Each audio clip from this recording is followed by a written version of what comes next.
episode of Sleep and Relax ASMR. I wanted to take a moment and say thank you for tuning in and listening to the podcast. I also wanted to mention that we just launched our website, which is SleepandRelaxASMR.com, just all spelled out. The website has all of our show episodes, news and announcements, and it also has information for brands that are interested in sponsoring the show.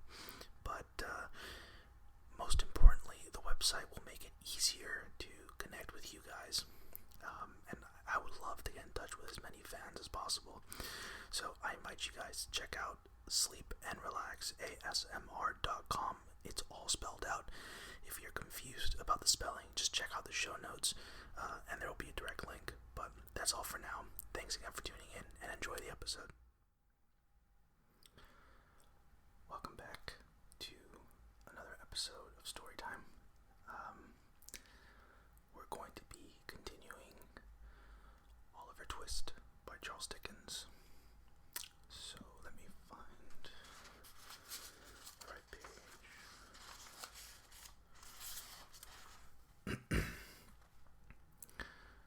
Chapter 15. We learn of Noah, Charlotte, and the Dodger. On the very same night that Nancy met with Rose, two rather bad characters arrived in London. They were Noah Claypole and Charlotte, who had worked with the undertaker, Mr. Sowerberry. Charlotte could hardly carry the heavy bag strapped to her back. They had robbed Mr. Sowerberry's cash box and made their escape into the city. When they had found a small inn, the three cripples, Noah took the bag of money from Charlotte, and they went inside. Here, the new couple talked about their robbery and their plans. A shaggy, red-headed old man sitting at a nearby table listened in as they talked. When he heard them discussing the robbery, he joined them and let them know that they were all in the same line of work. And this is how Fagin met these two newcomers. Fagin talked Noah and Charlotte into meeting with him the next day. Will 10 o'clock tomorrow morning be all right? He asked. Yes, they answered. And what shall I tell my good friends your names are? Fagin asked slyly. Noah smiled. I am Mr. Boris Bolter, and this is Mrs. Bolter. Mr. Claypole, now known as Mr. Bolter, moved into Fagin's house the very next afternoon after their meeting. The merry old gentleman then explained to Mr. Bolter about the kind of work he did. We're all in this together, my dear, said Fagin. You see, we all have the same threats hanging over our heads. I'm of the same importance to you as you are to yourself. Just think, I know enough about you to put the noose around your neck.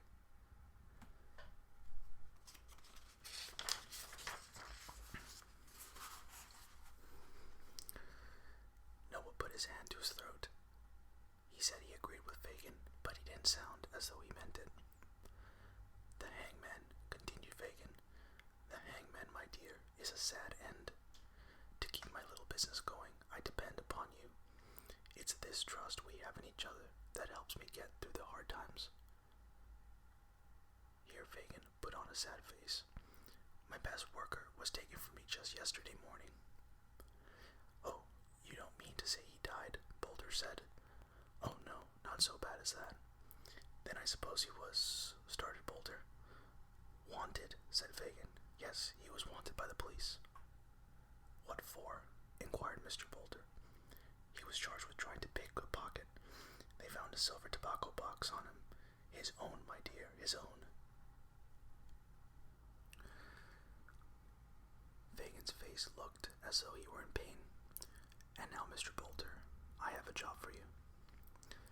Bolter's first job was to go to court and find out what was going to happen to this best worker, Jack Dawkins, the artful dodger. Jack Dawkins shuffled into the courtroom. Taking his place in front of the judge, he asked why he was there.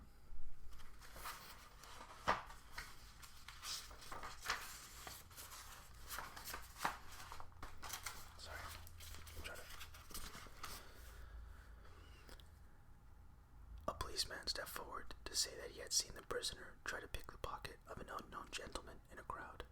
Indeed, the dodger had taken a handkerchief, but because it was a very old one, he had put it back again, but not before trying the handkerchief out for himself. The policeman said the prisoner was searched and found to have a silver tobacco box. "Have you anything to say at all?" said the judge, looking at the dodger. "I beg your pardon," said the dodger, looking up. "Did you address yourself to me, my man?" "I have never seen such an out-and-out young rascal, Your Honor," said the officer. Then he turned to the dodger. "Do you have anything to say?" "No," replied the dodger. "Not here. Besides, my attorney is having breakfast this morning with the Vice President of the House of Commons. I shall have something to say elsewhere." "He's guilty," shouted the judge. "Take him away." "You'll pay for this, my fine fellers," roared Jack Dawkins. "I wouldn't let you set me free now if you was to fall down on your knees and beg me. Here, carry me off to prison. Take me away."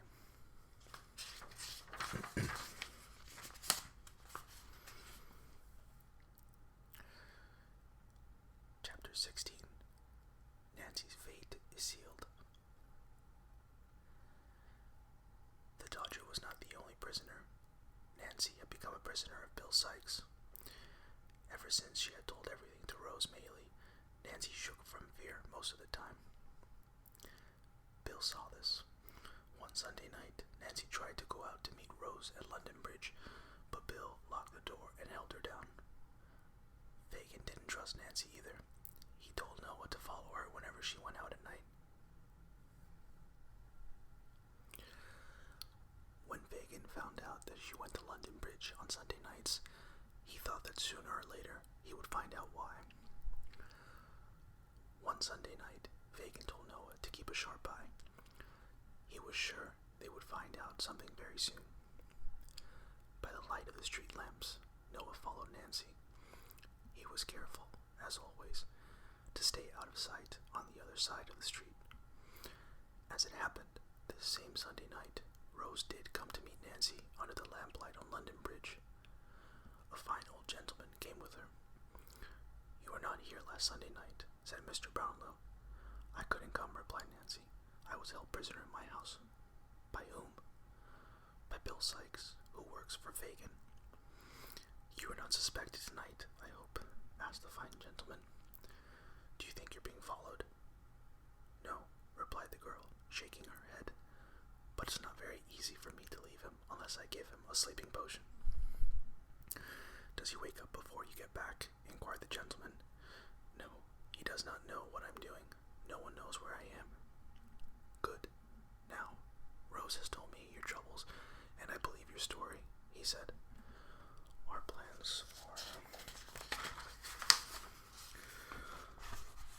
plans are to track down this man, Monks, and find out what he knows.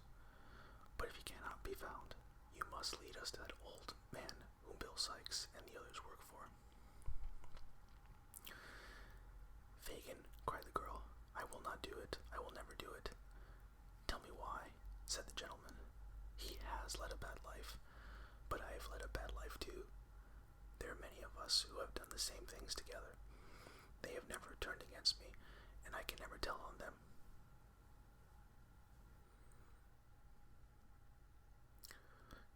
"Then," said the old gentleman quickly, "let me take care of things.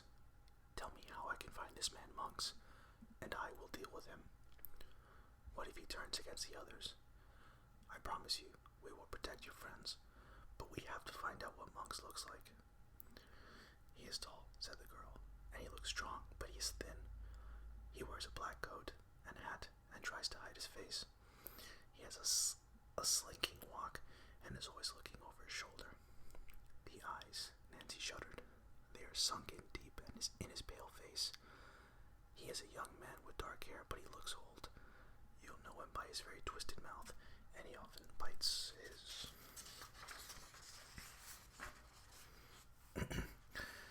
he often bites his lips, for you see he has fits. Here the gentleman and Rose became startled. "One more thing," added Nancy. "Upon his throat, just hidden behind his handkerchief. "There is a broad red scar like a burn?" asked the gentleman. "You know him?" The young lady let out a cry of surprise. "I think I do," said the gentleman. "Now, what can I do to help you?" "Nothing," replied Nancy. "I am trapped in my old life. I've gone too far to turn back."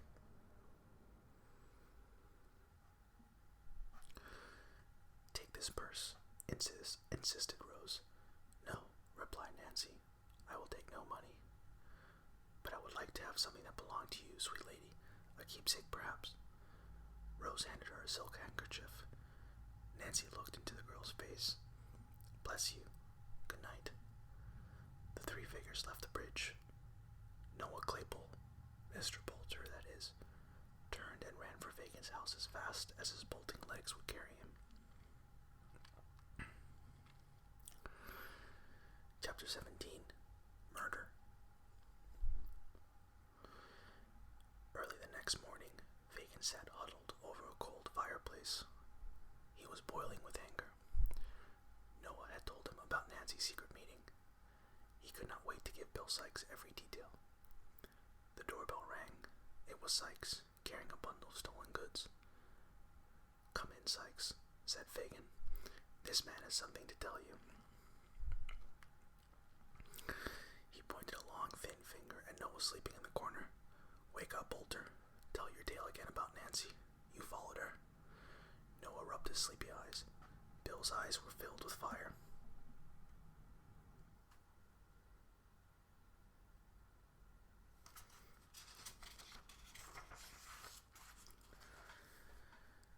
"Yes," said Noah slowly. "You followed her to London Bridge?" "Yes." "Where she met two people?" "Yes." "She met a gentleman and a lady who asked her to tell about her friends. They wanted to know about monks, too." "She told them everything they wanted to know," Noah said. "She did she?" cried Fagin, crazy with anger. "What did she say about Sykes?" "She said she put a sleeping potion in his drink so she could get away from him and get outside." Sykes had a wild, hateful look in his eyes. Rushing past Fagin, he ran from the room. He went straight to his own door. He opened it softly and went over to the bed where Nancy was lying. She raised up with a frightened, shocked look. "Get up," said Sykes. "Bill," said the girl in a scared, low voice. "Why do you look like that at me? Bill, tell me what I've done." "You know," hissed the robber. "You were followed and watched. Every word you said was heard. Then spare my life for the love of heaven."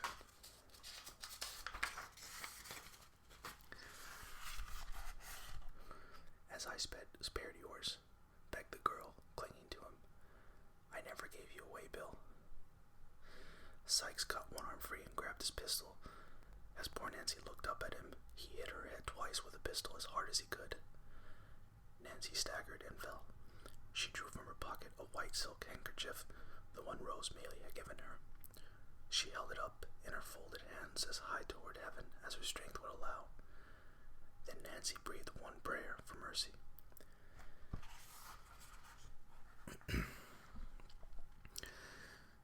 Sykes, swaying back and forth like a wild animal, reached for a heavy club and brought it down hard.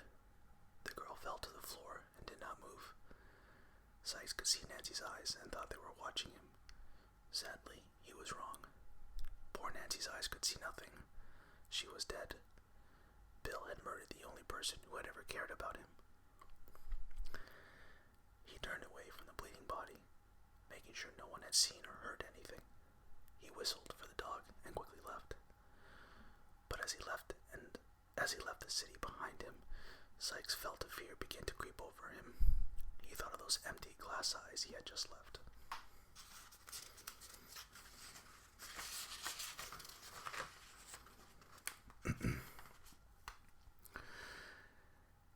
Everywhere he looked, dead eyes seemed to be staring at him from the darkness.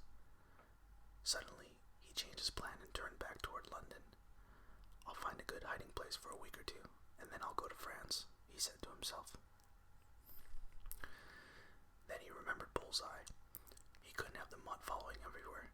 Everyone, even the police, knew Bullseye was his dog. This would give them one more thing to look for that could lead the police right to him.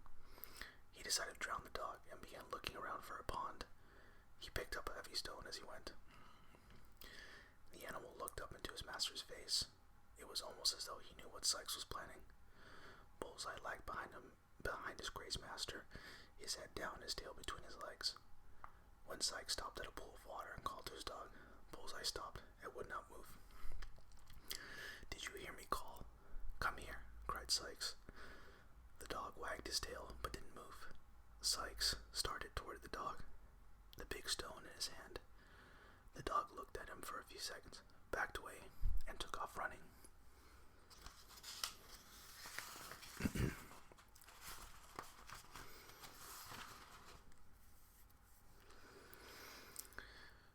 Chapter 18. The Tale of Monks. At twilight, two men forced Monks into Mr. Brownlow's home, holding his arms tightly. "For what reason am I kidnapped in the street and held here?" asked Monks. "This is strange treatment, sir," he said, throwing down his hat and cloak. "From my father's oldest friend." "It is because of my friendship with your father," said Mr. Brownlow, "that you are not being treated much worse. Edward Leeford. Yes, I know your real name. I loved your father's sister, and would have married her many years ago if she had not died. Your father and I cried together, and I never forgot him. It is just as well, Mr. Monks, that you call yourself by another name, for you do not deserve to have your father's name." "This is all fine," sneered Monks, "but what do you want with me?" "You have a brother, said Mr. Brownlow. "I have no brother," replied Monks. "You know that as well as I. What I do know is that you are the child of a bad marriage. Your father, my closest friend, was forced by his family to marry your mother. It was just a business deal. He was never happy, and it tore at his heart until he could take no more." "My parents split up," said Monks. "So what?" "Your father found a chance for happiness. He moved to the country where he became friends with a naval officer, a Mr. Fleming by name. Mr. Fleming's wife had died and left him with two daughters. One was a beautiful girl of 19, and the other just a very young child.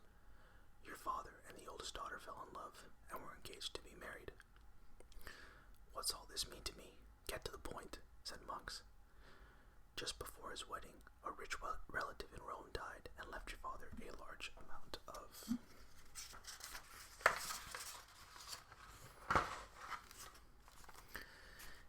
amount of money and property.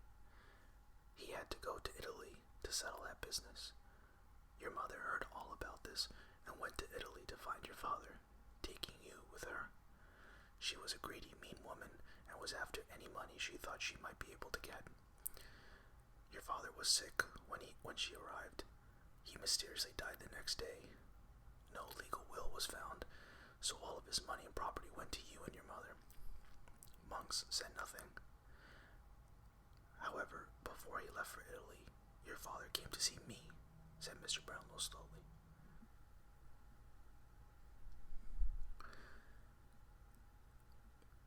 "I never heard of that," said Monks, looking a bit worried. "He left me a picture of the young woman he loved, which he himself had painted. He also told me that he planned to settle his affairs by giving your mother and you a part of his new fortune. Then he was to return to Italy. He was to return from Italy to marry the woman he loved. Of course, I never saw my good friend again. He never came back from Italy. I looked for the young lady whose face was in the painting. I wanted to help her in any way I could, but her whole family had moved away, and I never found her."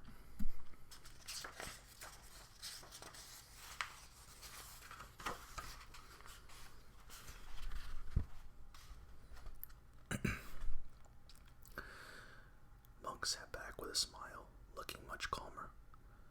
Pulling near to Monk's chair, Mr. Brownlow continued, "I am the one who saved your little brother from a life of misery and crime. I took him into my home and gave the poor child the first good food and care he had ever been given. Of course, I had no idea who he truly was at that time." was with me, I saw how much he looked like the young lady in the picture my friend had painted. I also noticed that he looked a great deal like my friend, Mr. Leaford, your father. Monks began to squirm. His face became more twisted. Brownlow went on speaking. After your wicked friends stole Oliver from me, I could not help thinking how Oliver looked like that picture. I began to hunt you down to find the answers I wanted about your father. I went all the way to the West Indies, where I knew you had gone after your mother died.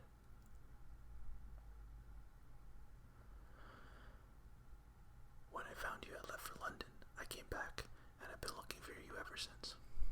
Now, Edward Leaford, or should I call you Monks, my search is over.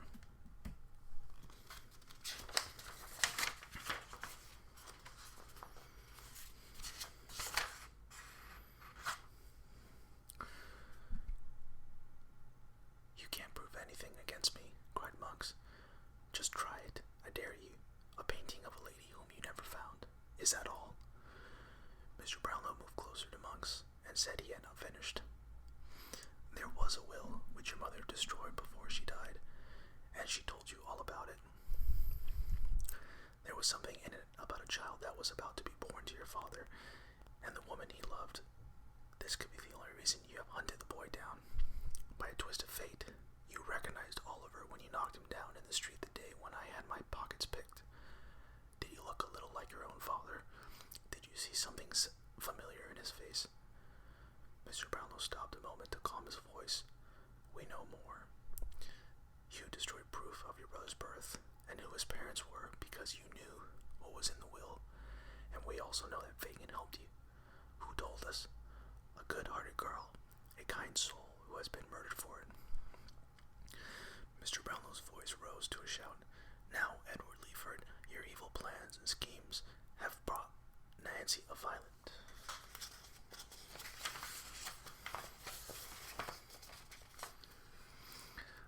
death. Do you still dare me to prove it? No, said Monks, biting his lips. I knew nothing of that. I thought it was just an argument between her and Bill. No, it was because Nancy told part of your secret that the poor girl was killed. You caused a murder. Now will you tell me the rest of the secrets? And will you sign a paper on which the whole truth has been written down? Yes, I will do those things, mumbled Monks. You must be even more than that, said Brownlow. You must do even more than that, You must give your poor, innocent half-brother Oliver everything that is due to him. Everything your father's will said he should have. When you have done all this, you are free to go where you please. I will not send the police after you. Once I know that Oliver has been taken care of, I don't ever want to see you again. You are a selfish, evil, twisted man.